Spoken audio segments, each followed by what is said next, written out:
Good morning friends, আরও একটি নতুন গুরুত্বপূর্ণ ভিডিওতে তোমাদের সকলকে স্বাগত। থাম্বনেল দেখে তোমরা বুঝতেই পেরেছো আজকের এই ভিডিওটা কী বিষয়ক হতে যাচ্ছে। হ্যাঁ, প্রত্যেকের জন্য এটা একটা সুখবর, বিশেষ করে যারা এখনও ডিএলএড অ্যাডমিশন নাওনি বা ডিএলএড অ্যাডমিশন নিতে চাও তাদের জন্য এটা কিন্তু অত্যন্ত সুখবর। তোমাদেরকে বলবো, যারা মনে মনে ভাবছো ডিএলএড অ্যাডমিশন নেবো কিনা, তাদের প্রত্যেককে বলবো তোমরা কিন্তু ডিএলএড অ্যাডমিশন নিতে পারো। এই মুহূর্তে প্রাইমারি জব ছাড়া এসএসসি বলো, অন্যান্য জব বলো, কোনো দিশায় কিন্তু দেখা যাচ্ছে না। মোটামুটি প্রাইমারিতে একটা সংকীর্ণতম আশা কিন্তু আমাদের রাজ্যে দেখা যাচ্ছে। সেখান থেকে ডিএলএডটা করা কিন্তু আমি বলবো তুলনামূলকভাবে অ্যাডভান্টেজ থাকছে।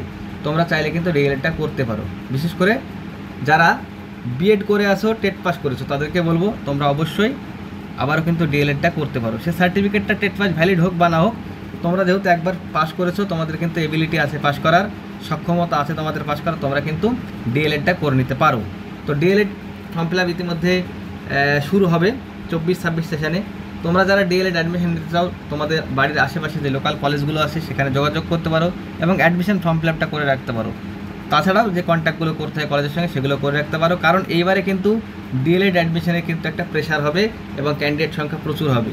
আমরা সকলেই জানি পশ্চিমবঙ্গে ডিএলএড কলেজ খুব বেশি নেই এবং প্রত্যেক কলেজে 50 থেকে 100টা সিট আছে। সেখানে যদি ক্যান্ডিডেট বেড়ে যায় তাহলে কিন্তু অ্যামাউন্টটা বেড়ে যাবে, অ্যাডমিশন যে ফিজ সেটাও কিন্তু বেড়ে যাবে, তোমরা সকলেই জানো।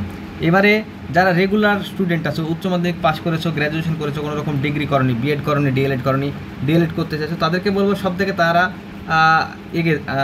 আগে যাও। কারণ হচ্ছে বিএড স্টুডেন্টরা যদি ওখানে যেতে থাকে তাহলে কিন্তু অ্যাডমিশন ফিজটা বেড়ে যাবে। আর আরেকটা কথা বলবো, তোমরা যদি চাও আমার সঙ্গে যোগাযোগ করতে পারো, আমার সঙ্গেও কিন্তু যোগাযোগ করে তোমরা অ্যাডমিশন নিতে পারো। কারণ আমারও কিন্তু অনেকগুলো কলেজের সঙ্গে যোগাযোগ আছে। আমি ডিসপ্লেতে আমার নাম্বারটা দিয়ে দিয়েছি, তোমরা অবশ্যই সেখান থেকে আমার সঙ্গে যোগাযোগ করতে পারো। তো ডিএলএডে অ্যাডমিশন হয়ে যেতে পারো। আর বিশেষ করে আবারও বলবো, যারা বিএড টেট পাস আছো তারা অ্যাডমিশন নিলে কিন্তু উপকৃতই হবে। তো চলো, ভিডিওতে বেশি কিছু বলা ছিল না, এটুকুই বলা ছিল।